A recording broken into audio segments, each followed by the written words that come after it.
नमस्कार बहनों, मैं अब इस वीडियो में आपको संकष्टी चतुर्थी या तिल चौथ व्रत की 5वीं कथा कहने जा रही हूँ।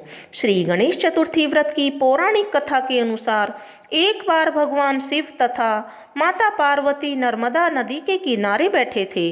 वहाँ माता पार्वती ने भगवान शिव से समय व्यतीत करने के लिए चौपड़ खेलने को कहा।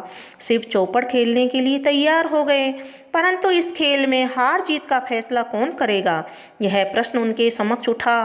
तो भगवान शिव ने कुछ तिनके एकत्रित कर उनका एक पुतला बनाकर उसकी प्राण प्रतिष्ठा कर दी और पुतले से कहा, बेटा हम चौपड़ खेलना चाहते हैं, परंतु हमारी हार जीत का फैसला करने वाला कोई नहीं है, इसलिए तुम बताना कि हम दोनों में से कौन हारा और कौन जीता। इसके बाद भगवान शिव और माता पार्वती का चौपड़ खेल शुरू हो गया। यह खेल 3 बार खेला गया और संयोग से तीनों बार माता पार्वती ही जीत गई। खेल समाप्त होने के बाद बालक से हार जीत का फैसला करने के लिए कहा गया, तो उस बालक ने महादेव को विजयी बताया। यह सुनकर माता पार्वती क्रोधित हो गई और क्रोध में आकर उन्होंने बालक को लंगड़ा होने, कीचड़ में पड़े रहने का श्राप दे दिया। बालक ने माता पार्वती से माफ़ी मांगी और कहा कि यह मुझसे अज्ञानतावश ऐसा हुआ है, मैंने किसी द्वेष भाव से ऐसा नहीं किया।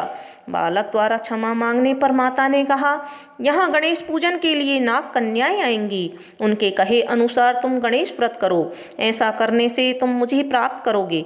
यह कहकर माता पार्वती शिव के साथ कैलाश पर्वत पर चली गई। 1 वर्ष के बाद उस स्थान पर नाग कन्याएं आईं।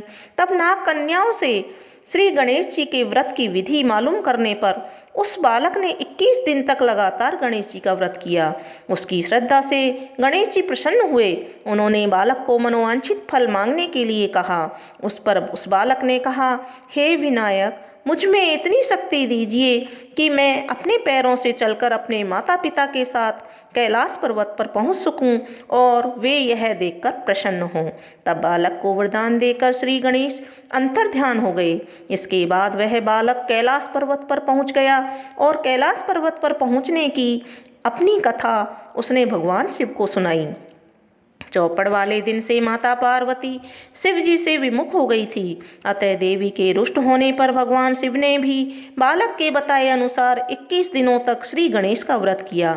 इस व्रत के प्रभाव से माता पार्वती के मन से भगवान शिव के लिए जो नाराजगी थी वह समाप्त हो गई। तब यह व्रत विधि भगवान शंकर ने माता पार्वती को बताई। यह सुनकर माता पार्वती के मन में भी अपने पुत्र कार्तिकेय से मिलने की इच्छा जागृत हुई।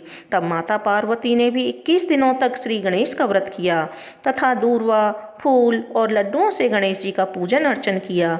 व्रत के 21वें दिन कार्तिकेय स्वयं माता पार्वती से आ मिले। उस दिन से गणेश चतुर्थी का यह व्रत समस्त मनोकामनाओं की पूर्ति के करने के वाला व्रत माना जाता है और इस व्रत को करने से मनुष्य के सारे कष्ट दूर होकर मनुष्य को समस्त सुख सुविधाएं प्राप्त होती हैं। बोलो गणेश जी महाराज की जय।